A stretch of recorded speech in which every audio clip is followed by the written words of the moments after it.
Continuando a segunda parte da nossa aula, só para complementar as informações que eu trouxe para vocês agora com base na jurisprudência. Vocês lembram que eu mencionei que é possível a revelia na ação, na reconvenção, no pedido reconvencional, não é isso? Porque é como se uma petição inicial fosse com os mesmos requisitos. E aqui está a consolidação desse entendimento. A jurisprudência do STJ encontra-se consolidada no sentido de que a revelia decorrente da não apresentação da contestação enseja apenas presunção relativa de veracidade. Ou seja, se o réu apresenta a reconvenção, mas não apresenta a contestação, ele sofre os efeitos materiais da revelia. Porém, isso não indica necessariamente a presunção absoluta de veracidade, tá certo? Réplica. Eu cheguei a comentar ontem, eu acho, vocês até podem me lembrar, eu perguntei para vocês se a réplica era regra. Ou foi hoje? Foi ontem, né? Se a réplica era regra. E aí alguém mencionou, porque todo juiz manda para a réplica, né? E não é a regra, pelo menos não é para ser. A réplica, ela só ocorre quando o réu alega algum fato impeditivo, modificativo ou extintivo do direito do autor ou alguma matéria do 337, que são as preliminares. Então, a réplica não é uma peça processual fundamental. Isso já caiu, inclusive, em primeira fase, que a réplica, é uma peça imprescindível para o procedimento comum. Falso. Ela só é imprescindível quando ocorrer ou a hipótese do 350 ou a do 351, tá certo? Então, se a gente for imaginar aqui o nosso esquema, deixa eu só apagar esse aqui, sobre o procedimento.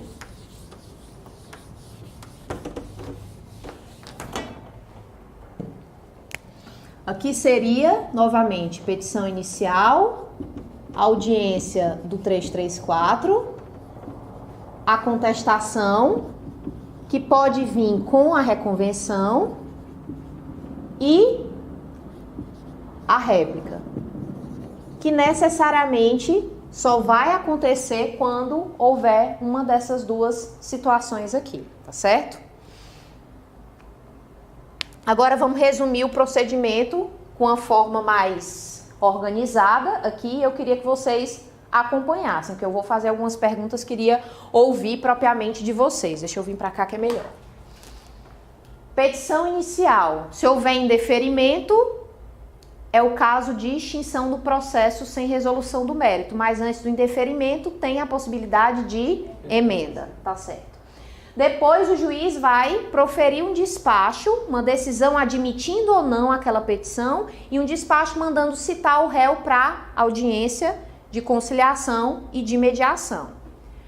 Realizada ou não a audiência, se não for o caso de autocomposição, as partes não chegaram a um consenso ou se não compareceram, se deixou de ser realizada, vai começar o prazo para contestação e para reconvenção, que tem que ser feita na mesma peça processual.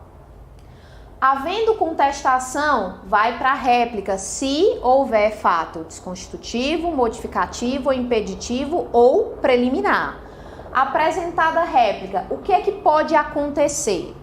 Pode acontecer o julgamento antecipado do mérito. Pode ser, por exemplo, que aqui na contestação, aqui a petição inicial seja uma ação indenizatória de danos morais e danos materiais.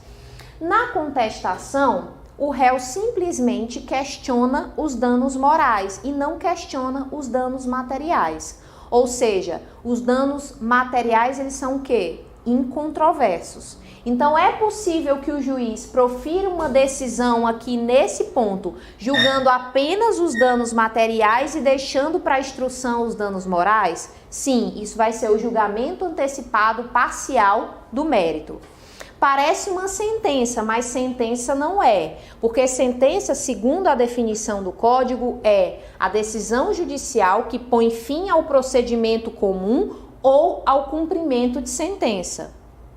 Nessa hipótese, embora pareça uma sentença, porque o juiz está decidindo um mérito, vai ser classificada, segundo o CPC, como uma decisão interlocutória, suscetível, portanto, de agravo de instrumento. tá certo? Parece muito uma apelação, mas não é. Vai ser uma decisão de mérito, mas sujeita a um agravo de instrumento. Se não for o caso de julgamento antecipado, seja parcial ou integral de mérito, o juiz vai fazer o quê? A decisão de saneamento, que eu mencionei ontem, que era a decisão que eu considerava mais difícil até do que a sentença, porque é ela que vai trazer todos os instrumentos processuais, todas as provas, todos os fatos controvertidos, é ela que vai dar sustentáculo para a audiência de instrução, é ela que vai ser a base da minha sentença.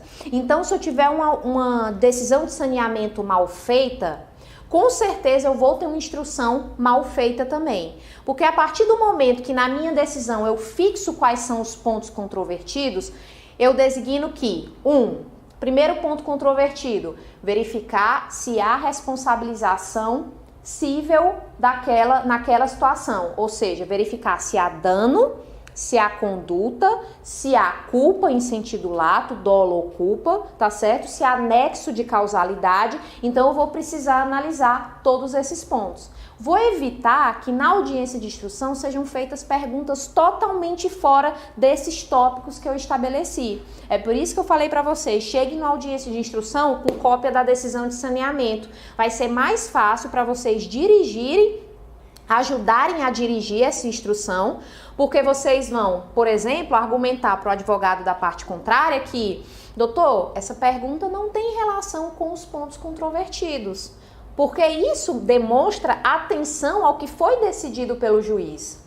Pode ser que nesse saneamento seja designado uma audiência só para isso, só para fixação dos pontos controvertidos. É a regra? Não. Somente em casos muito complexos, por exemplo, erro médico, em que o juiz normalmente, não detém conhecimento técnico, existem algumas peculiaridades, algumas perguntas que precisam ser feitas, alguns fatos que precisam ser debatidos e muitas vezes o juiz prefere fazer o chamado saneamento compartilhado. Então, quando houver grande complexidade das provas do caso concreto, o juiz pode marcar uma audiência de saneamento. Ele não vai ouvir as partes, não vai colher o depoimento de testemunha, não vai colher prova testemunhal, não vai realizar perícia, nada disso. Ele vai fixar, junto com as partes, os pontos controvertidos e quais as provas vão ser produzidas naquela demanda. Esse saneamento compartilhado, ele representa qual princípio? A possibilidade do juiz, junto com as partes, fazer esse compartilhamento de informações. Cooperação do artigo 6º. Isso aqui é mais uma forma que evidencia o princípio da cooperação. Depois da decisão de saneamento, o que é que acontece? O juiz provavelmente vai designar audiência de instrução e julgamento. Por que eu falo provavelmente? Porque essa audiência aqui, ela só vai acontecer quando houver necessidade de colheita de provas. Eu dei o exemplo ontem da ação de DPVAT, do seguro DPVAT, que eu particularmente não marcava audiência de conciliação, porque a seguradora só trazia alguma proposta de acordo depois da perícia que atestasse o grau de invalidez. Se era naqueles 25%, 10%, segundo aquela tabela considerada constitucional. Então, nessa hipótese de DPVAT, sequer tinha essa audiência, porque a única prova que existia relevante era a prova pericial. E eu não preciso de audiência para a prova pericial. Basta que eu designe o perito, intime as partes para apresentarem os quesitos, intime o perito para apresentar o laudo e depois da apresentação do laudo, abra o contraditório e cada parte se manifesta. Nesse momento é que a seguradora apresentava a proposta de acordo. Ela se manifestava sobre o laudo e quando ela concordava, ela já efetuava o pagamento segundo aquela tabela. Então, de nada adiantava eu marcar audiência de conciliação e de mediação. E muito menos marcar uma audiência de instrução. Por quê? Eu ia ouvir quem aqui?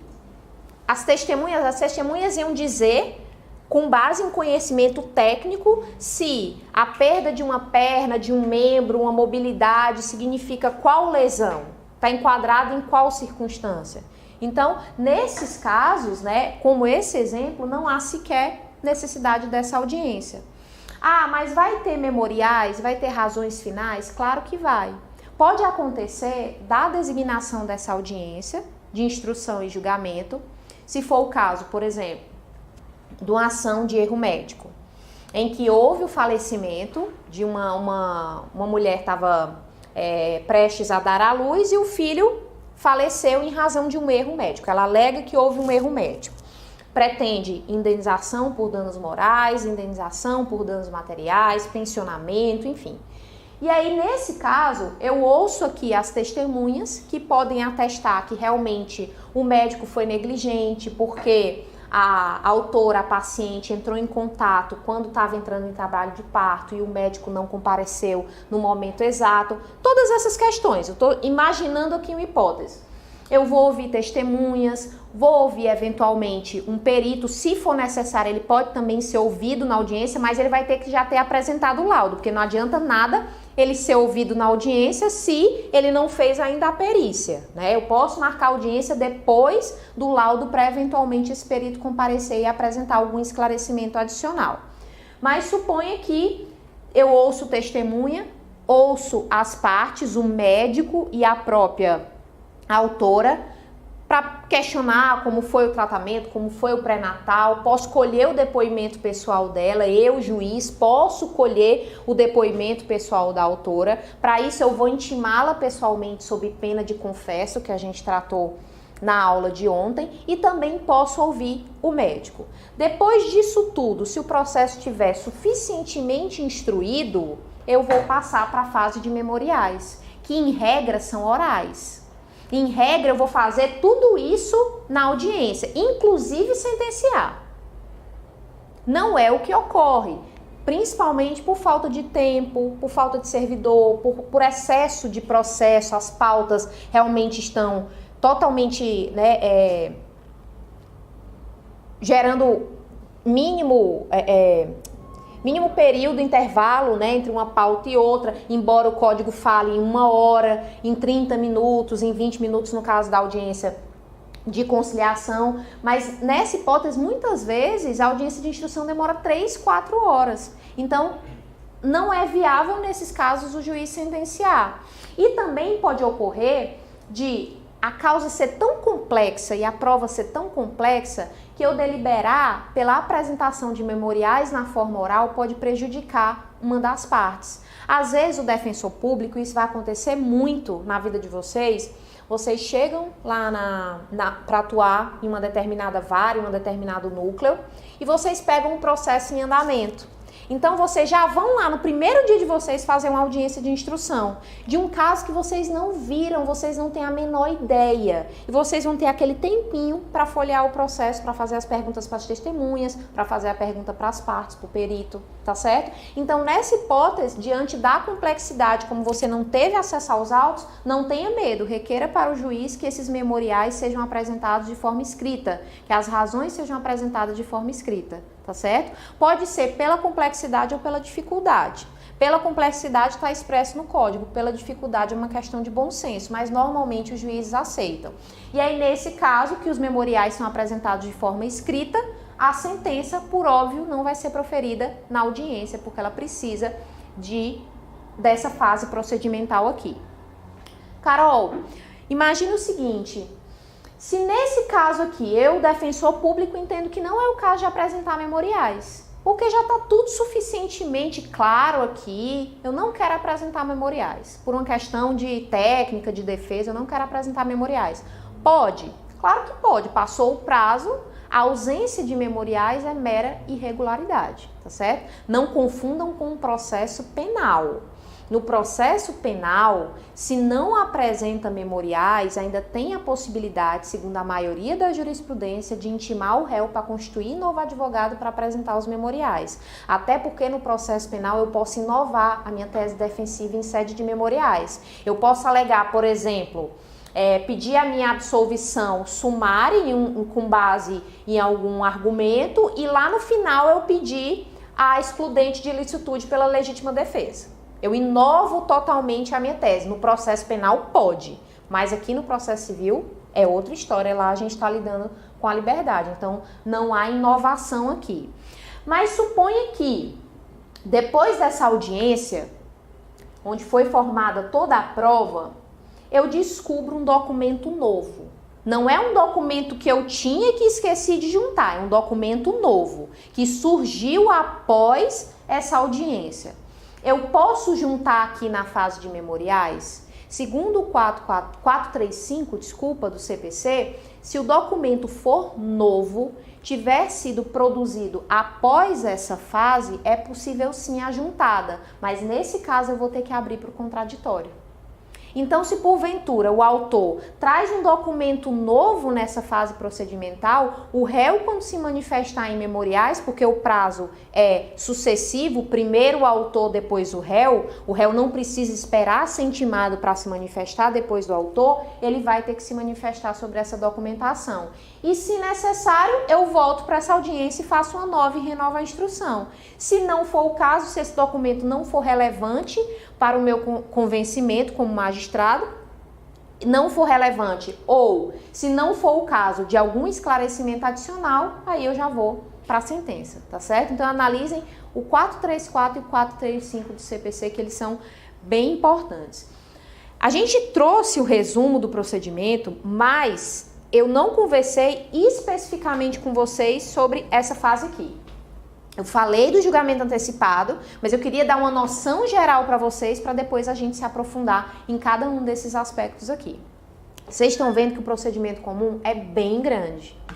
Mas vocês aprendendo o procedimento, aprendendo não, relembrando, porque já aprenderam, mas relembrando o procedimento comum, vocês vão dar conta de qualquer outro procedimento. Do procedimento sumário, que foi extinto no CPC, mas ele revive no juizado especial. Lembrem da ultratividade que eu falei, que no âmbito dos juizados especiais ainda vale as causas do 275 do CPC. Se você perdeu, você olha lá no comecinho dos slides e do vídeo, que eu realmente falei sobre essa ultratividade. O 275 do CPC de 73 ainda está vigente, mas só para o procedimento dos juizados especiais. Eu acho que é o 1063 que fala das disposições finais transitórias. Então, vocês vão tendo essa noção do geral, vai ser muito mais fácil trabalhar com os procedimentos específicos. Então, vamos lá. Julgamento antecipado. Pode ser integral ou parcial. Se porventura houver revelia e, mesmo com a revelia, o juiz entender, não é o caso de prova, tá tudo documentado, porque prova pode ser exclusivamente documental. Se, por exemplo, for uma ação de indenização por danos materiais em razão do apontamento indevido no SPC, qual é a prova que precisa do dano? A consulta do SPC. Precisa alguém dizer que a parte foi tentar comprar, fazer um crediário e não foi aceito, e ela chorou na loja e sofreu constrangimento? Não, porque o dano é in re ipsa, segundo o STJ. É um dano que prescinde de prova. Então, por ser in re ipsa, nesse caso, nesse exemplo, eu posso proferir uma decisão com resolução do mérito, julgando integralmente procedente a ação reparatória. Claro que ficará a critério do juiz fixar os danos morais, dizer se o valor é de 5 mil, é de 10 mil, é de 15 mil, é de 50 mil, como a parte pediu. O julgamento antecipado, nesse caso não vai precisar da fase instrutória. Mas supondo o exemplo que eu disse anteriormente, se for o réu não se manifesta somente sobre os danos materiais, o juiz pode julgar os danos materiais que são incontroversos e deixar os danos morais para uma audiência de instrução, memoriais e sentença? Também, nesse caso vai haver o julgamento parcial. Quando o julgamento ele é parcial, o juiz profere uma decisão interlocutória, sujeita a agravo. Quando ele julga integralmente o mérito, julgamento parcial integral, ele profere uma sentença, porque nesse caso ele põe fim ao procedimento e aí vai ser viável o recurso de apelação. Vocês entenderam? Beleza. Julgamento antecipado, parcial e integral do mérito. O 355 fala que o julgamento poderá ser antecipado quando não houver necessidade de produção de outras provas, o réu foi citado ou o réu foi revel, foi citado, mas foi revel, e toda a prova é meramente documental. Pode haver o julgamento antecipado? Sim. Isso normalmente ocorre quando, vou voltar aqui à fase um pouquinho. Nessa decisão de saneamento, o juiz vai organizar o processo e vai também intimar as partes para apresentar rol de testemunhas.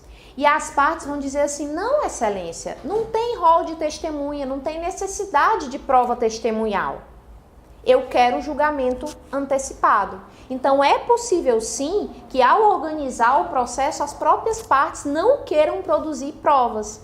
Às vezes acontece, eu vi isso muito na prática, o advogado diz assim, não tem provas a produzir, prova testemunhal, requer o depoimento pessoal da autora, o próprio advogado da autora. O advogado pode requerer o próprio depoimento da cliente? Não pode, porque tudo que era para estar alegado está ali na petição.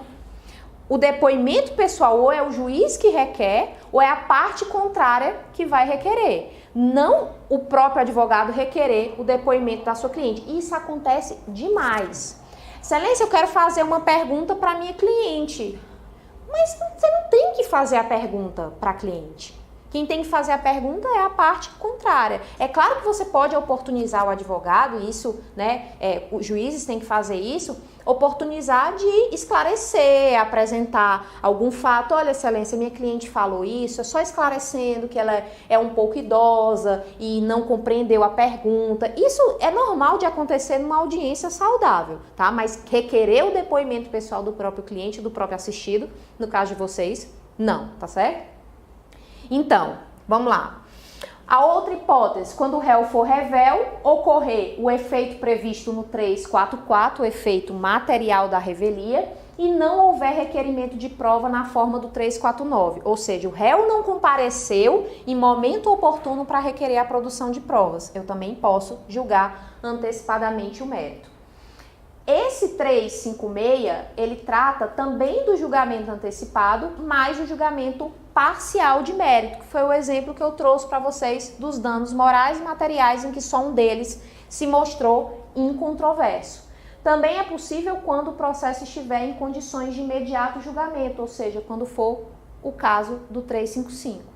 Então, vai ocorrer duas hipóteses. O juiz pode julgar parte do processo, proferir uma decisão interlocutória sujeita a agravo, ou o juiz vai julgar integralmente o processo quando não houver necessidade de provas ou for o caso de revelia e o réu não requerer a produção de provas em tempo oportuno. Nesse caso, ele vai proferir uma sentença sujeita a recurso de apelação, tá certo?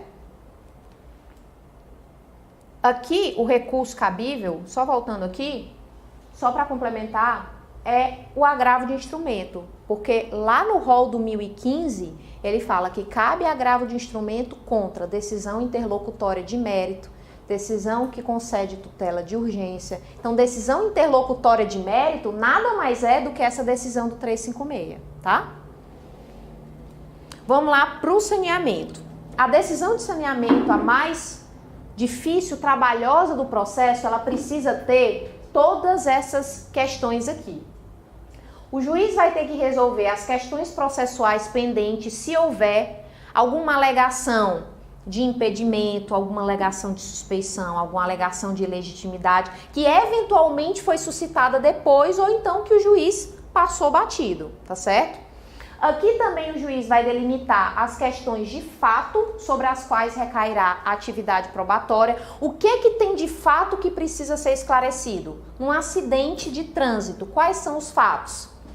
Se o réu estava ou não na contramão, se o réu estava ou não alcoolizado, se o réu estava ou não com a carteira vencida, tá? Todas aquelas alegações que o autor fez e que o réu se contrapôs, o juiz vai estabelecer como fato controvertido. Então ele vai ter que analisar se o réu foi o responsável pelo acidente, mas para analisar a responsabilidade do réu pelo acidente, ele vai ter que ver se o autor estava em alta velocidade ou o réu, se o réu estava dirigindo embriagado ou se o autor, se o réu estava andando com a habilitação vencida, sem habilitação, tá certo? Vai estabelecer todos os fatos que são controvertidos naquela demanda. Depois disso, definir a distribuição do ônus da prova. É nesse momento que o juiz vai ter que dizer se o réu e o autor vão se incumbir do ônus conforme a teoria estática, que é aquela regra geral: ao autor cabe provar os fatos constitutivos do seu direito, e ao réu os fatos desconstitutivos, impeditivos e modificativos do direito do autor. A regra estática. Ou se vai ocorrer a inversão do ônus probatório, seja porque é uma relação consumerista, uma relação que envolve um dano ambiental, em que normalmente há inversão, ou se, de acordo com a teoria dinâmica do ônus da prova, a outra parte tem uma dificuldade imensa de produzir aquela prova. Então, diante do caso concreto, o juiz vai inverter o ônus. Quando a gente tratar de provas, eu vou me aprofundar melhor nisso. O juiz vai ter que definir a distribuição do ônus nesse momento, justamente para oportunizar que a parte em audiência de instrução produza as provas necessárias. Porque se houver inversão do ônus da prova só na sentença, que existia essa divergência, se houver inversão aqui, como é que eu vou propor todas as provas necessárias para me desincumbir desse ônus se o juiz já proferiu a sentença? Eu vou ter que sobra para mim o recurso de apelação. Então, por isso é que se diz que o ônus da prova, a distribuição do ônus da prova é uma regra de instrução e não uma regra de julgamento, tá? Vocês já devem ter visto isso em julgados do STJ. Isso caiu uma época muito em prova. Então, é uma regra de instrução, não uma regra de julgamento. Além disso, delimitar as questões de direito relevantes. Eu falei dos fatos. Se o autor estava na contramão, isso tem a ver com direito?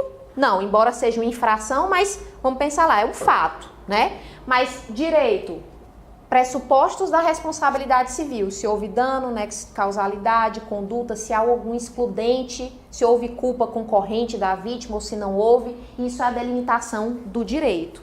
Eu vou procurar nas decisões que eu tinha uma decisão de saneamento e vou trazer ela impressa, talvez no computador para vocês verem como é que é na prática uma decisão de saneamento, porque é normal a gente ver sentença, mas uma decisão de saneamento é bem bacana de olhar porque ela é muito técnica, ela tem que necessariamente seguir todas essas instruções.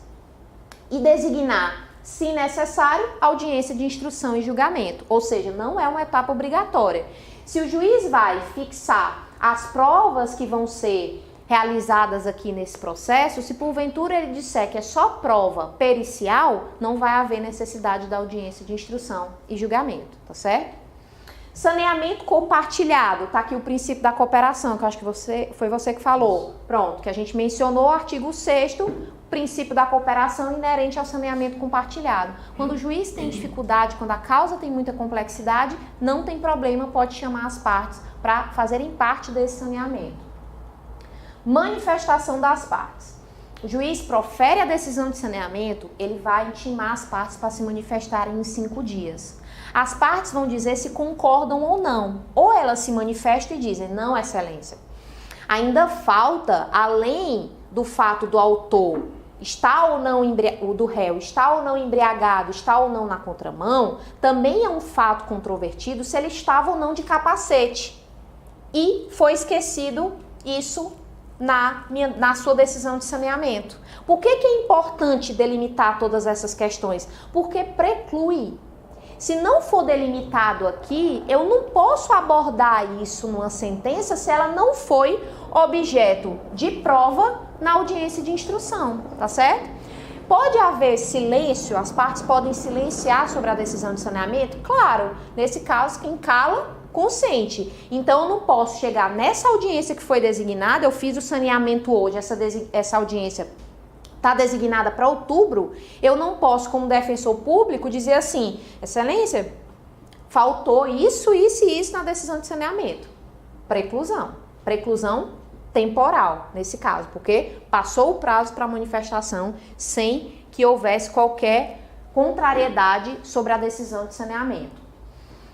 Além disso, como eu falei para vocês, o juiz vai intimar as partes para apresentarem o rol de testemunhas. Aqui tem uma novidade, não para a defensoria, mas para a advocacia.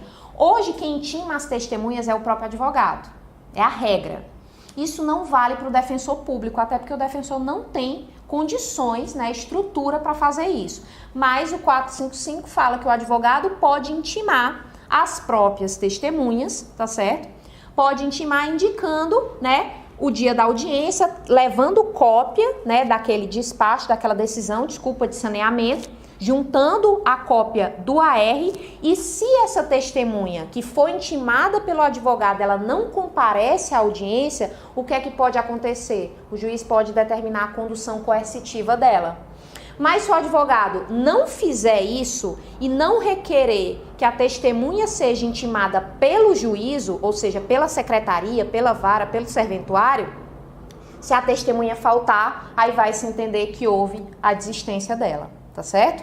Então, o advogado tem duas opções: ou ele pede a intimação pelo juízo e justifica que não tem contato. Muitas vezes é difícil até imaginar, até por uma mudança de cultura, que uma testemunha vá para uma audiência intimada pelo advogado. Como eu falei ontem, é uma necessidade de ver o juiz, de ser intimada pelo juiz, que é incrível. Então, pode sim acontecer do advogado falar: excelência, não tem condição.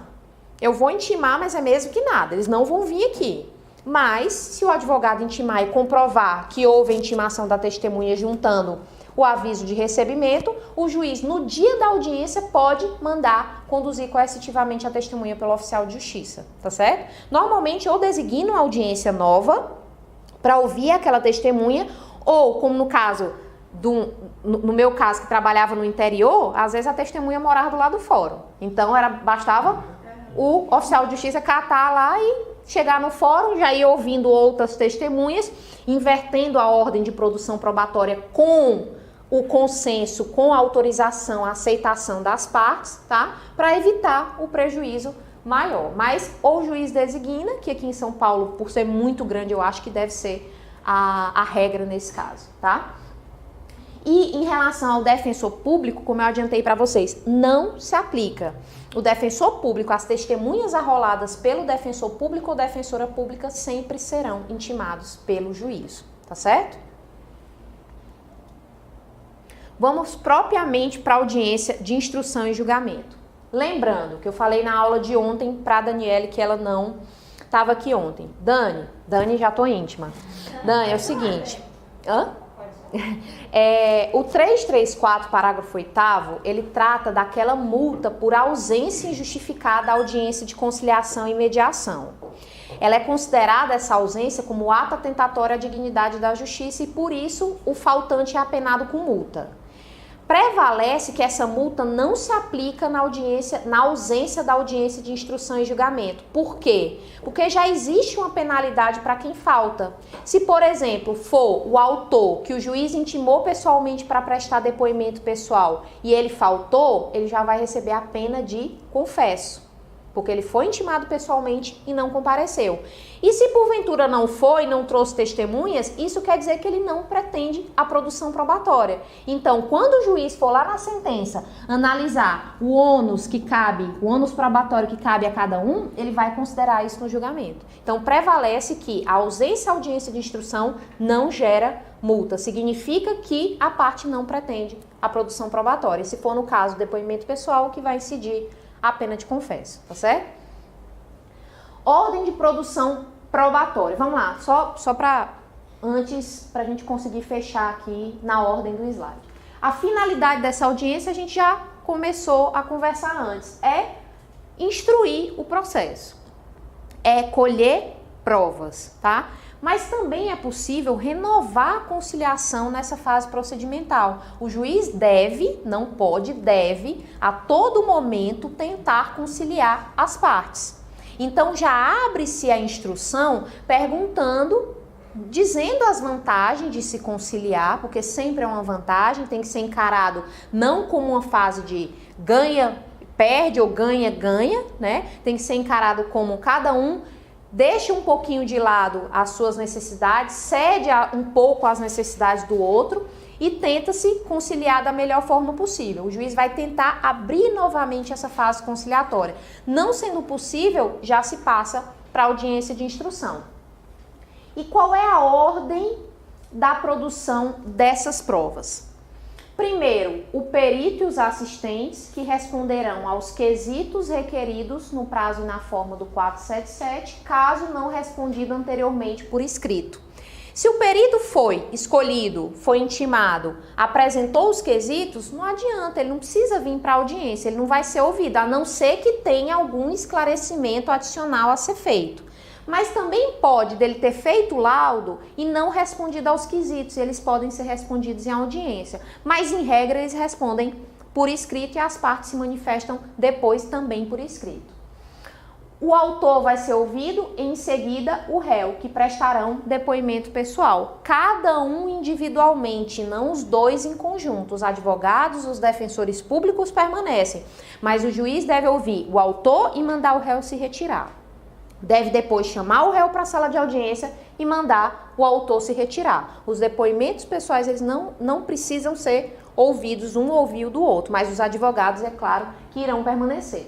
E depois as testemunhas arroladas pelo autor e pelo réu. Eu sou advogada, sou defensora pública, que estou assistindo a parte autora. Eu posso perguntar tanto para as testemunhas que eu arrolei, como para as testemunhas que a parte adversa arrolou, tá certo? Juiz também pode perguntar, mas a iniciativa probatória do juiz, ela tem que ser mais restrita, ela tem que ser complementar, suplementar quando faltar algum esclarecimento. Então, o defensor público vai perguntar para as testemunhas dele e também vai perguntar para as testemunhas da parte requerida. Precisa o defensor público fazer o seguinte, tá aqui o defensor público, o juiz está aqui. Excelência, eu quero perguntar para a testemunha Daniele se ela viu o acidente. Aí o juiz olha, testemunha Daniele, você viu o acidente? Porque era assim. Isso era normal, era o sistema de reperguntas. Isso não acontece mais. Alguns juízes já faziam isso, já falavam, doutor, pode perguntar direto. Pergunta que é mais fácil, né? Do que eu ter que transmitir a mesma pergunta, sendo que a testemunha... Às vezes testemunha que nunca foi para uma audiência a primeira vez, até olha assim, é assim mesmo, né? Então não há necessidade, tá certo? O juiz não precisa fazer a repergunta, pode perguntar diretamente. Toda essa audiência pode ser gravada, tá certo? Pode ser gravada tanto para o processo, o que normalmente, eu acho que todas agora, porque realmente é um porre ficar digitando que fulano disse isso, que isso e isso, e não é fidedigno. E outra coisa, para um juiz julgar é muito melhor ele vendo a reação da testemunha, é diferente. É muito diferente de quando você olha o papel e quando você participa da instrução.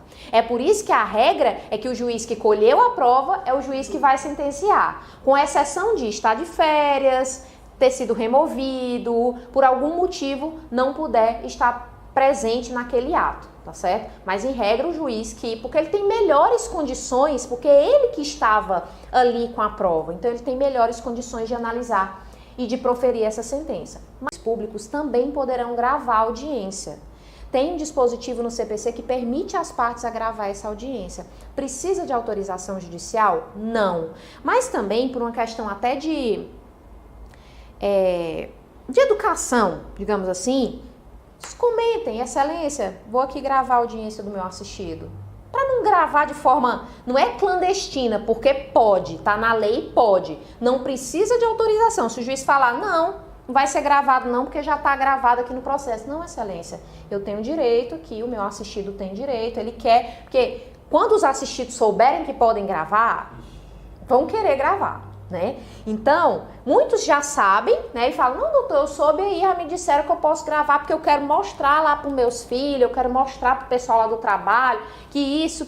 E acontece. Então, pode sim gravar. Não precisa de autorização do juiz, mas evita essa questão meio clandestina. Excelência, tá aqui o gravador, eu vou gravar essa audiência, tá certo? Ela pode ser integralmente gravada. Eu vou falar de juizados especiais, mas só adiantando para eu não me esquecer, o FONAGE, ele tem um enunciado que permite ao juiz gravar a audiência e a sentença e só colocar no papel o dispositivo. Ele vai gravar o relatório, que não é necessário no juizado, segundo o artigo 38 da Lei 9.099, mas o juiz pode fazer, ele é dispensável, né? Mas se o juiz quiser, ele faz.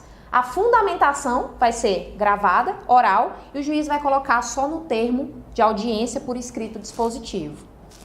Isso é vantajoso para o juizado porque as causas são de menor complexidade. Mas numa demanda na justiça comum, que normalmente é mais complexa, é muito difícil do juiz adotar essa postura, tá certo? E até é difícil para o defensor, para o advogado, recorrer se necessário, porque vai ter que escutar toda a fundamentação. Eu fiz muito isso no juizado, porque o juizado era sempre uma ação consumerista, contra a concessionária de energia elétrica, contra um banco, então a fundamentação quase sempre era semelhante. O caso concreto, os fundamentos fáticos, né, é que eram, né, um pouco diferentes, mas é possível sim, segundo o FONAGE, o juiz proferir uma sentença oralmente e só reduzindo a termo o dispositivo. Lei 9.099, tá? Procedimento comum não. Adiamento da audiência. Eu conversei, acho que ontem também com vocês, falei que a audiência poderia ser adiada se ultrapassasse o prazo de 30 minutos e o juiz não realizasse o ato. Mas havia uma diferença. Diferente tá todo mundo lá fora esperando a audiência e aqui tá acontecendo outra. E a audiência, aquela que todo mundo tá lá fora, tá atrasada 1h30. Diferente é a situação em que o juiz não chegou para nenhum ato processual, tá certo? É esse adiamento, esse atraso em que é possível esse adiamento, tá? Mas também pode ocorrer o adiamento por convenção das partes.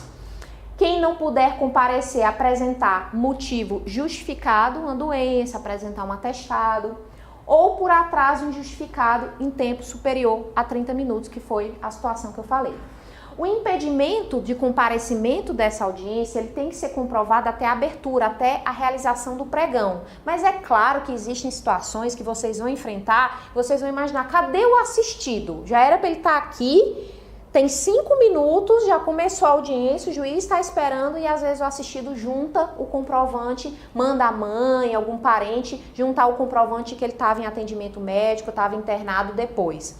É possível sim a juntada, nesse caso o juiz vai proferir uma decisão aqui, se eventualmente ele proferir a sentença e houver essa justificativa, aí o juiz pode chamar o feito à ordem e tornar sem efeito se aquela prova ali era realmente necessária, tá certo? Mas normalmente a justificativa ela é apresentada antes, se avisa, os assistidos vão lá na defensoria, eu não tenho condições de comparecer a essa audiência nesse dia, o defensor público já pede o adiamento ou pode pedir, tão logo realizado o pregão, junta na própria audiência o pedido de adiamento, tá certo? Ou faz oral e junta a documentação e a audiência vai ser adiada.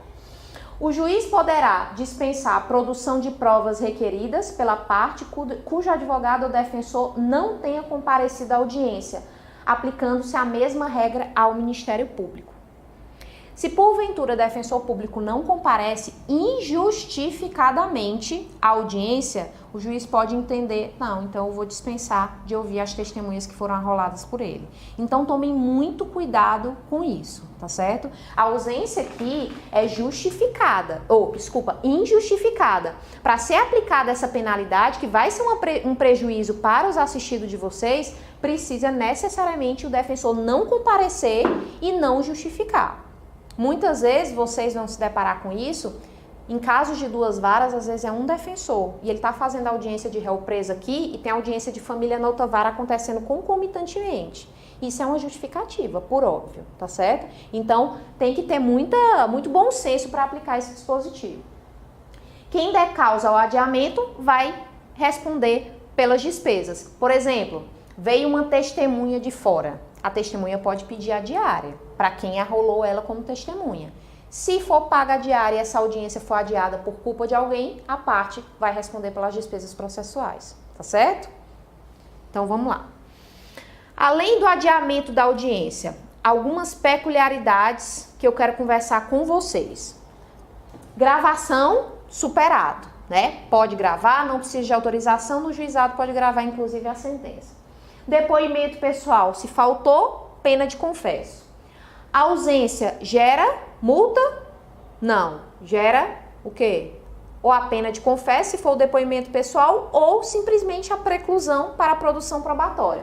E as razões finais, também já adiantei, pode ser escrita ou pode ser oral. A regra é que seja oral, mas se houver alguma dificuldade procedimental, às vezes processo de volume físico de 5, 6 volumes em que é impossível você fazer como defensor público, como advogado, as razões finais de forma oral, tá certo?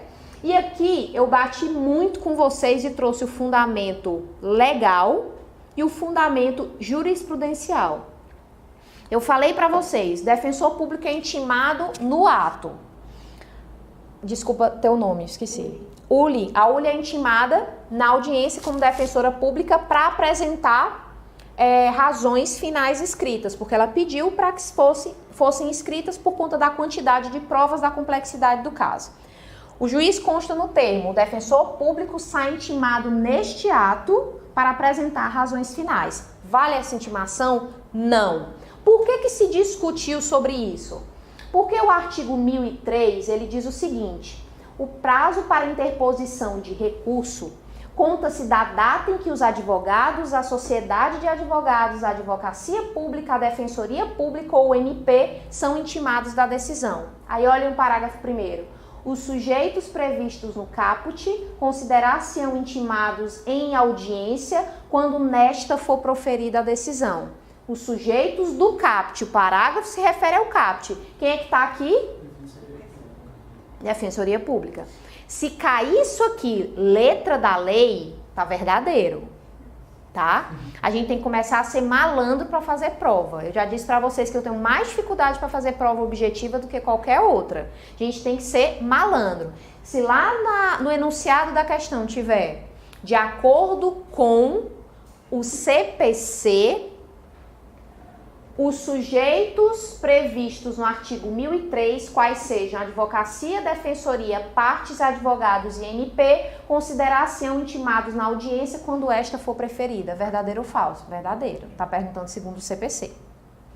Mas, de acordo com o nosso ordenamento jurídico, a defensoria pública pode ser considerada como intimada no ato da audiência, independentemente de receber a carga dos autos. Verdadeiro ou falso? Falso, tá?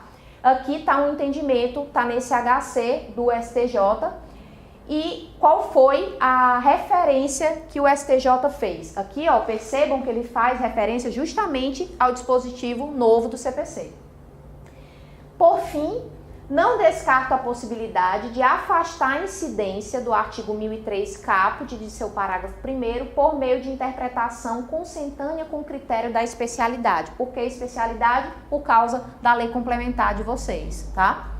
Deveras, ao confrontar a regra contida nesse dispositivo e aquela prevista no artigo 4º, inciso 5, 44 e 1 da lei complementar 80/94, observa-se que aquela descreve a regra geral de intimação de quem detém o ius postulandi, contagem do prazo a partir da intimação em audiência, ao passo que essas últimas, ou seja, as da lei complementar, se referem especificamente aos membros da Defensoria Pública, atrelando a validade da intimação pessoal somente com a remessa dos autos.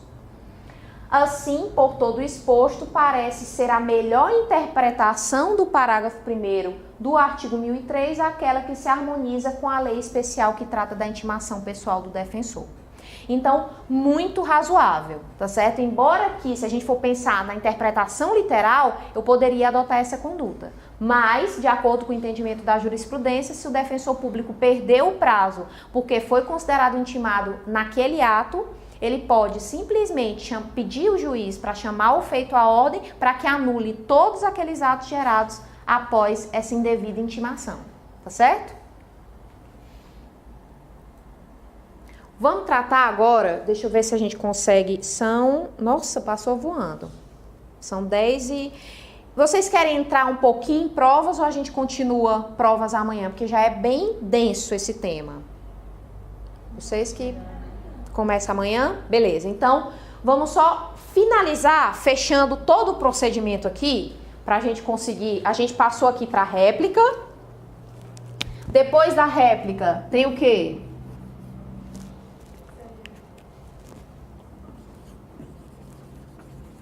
Depois do saneamento, se necessário, depois da audiência de instrução e julgamento, ou alegações finais, né, mesma coisa. E por último, a sentença. Onde é que é a produção probatória? Aqui. E é sobre ela que a gente vai tratar amanhã. A gente não vai falar pormenorizadamente de todas as provas, até porque não tem como. Um curso inteiro demoraria para a gente falar de cada uma das provas, mas vamos falar das regras gerais, dos princípios inerentes às provas, da prova testemunhal, fazer algumas diferenças em relação ao processo penal, embora eu não seja professora da matéria, mas só para a gente não confundir alguns aspectos, e também tratar da possibilidade da perícia consensual. Mais uma vez, principiologia, cooperação, as partes podem, em conjunto, escolher o perito que vai realizar aquela prova e ele nem precisa ser cadastrado no tribunal. Depois de provas, a gente vai para a remessa necessária, sentença, coisa julgada e aí parte para juizados especiais, tá certo? Até a próxima.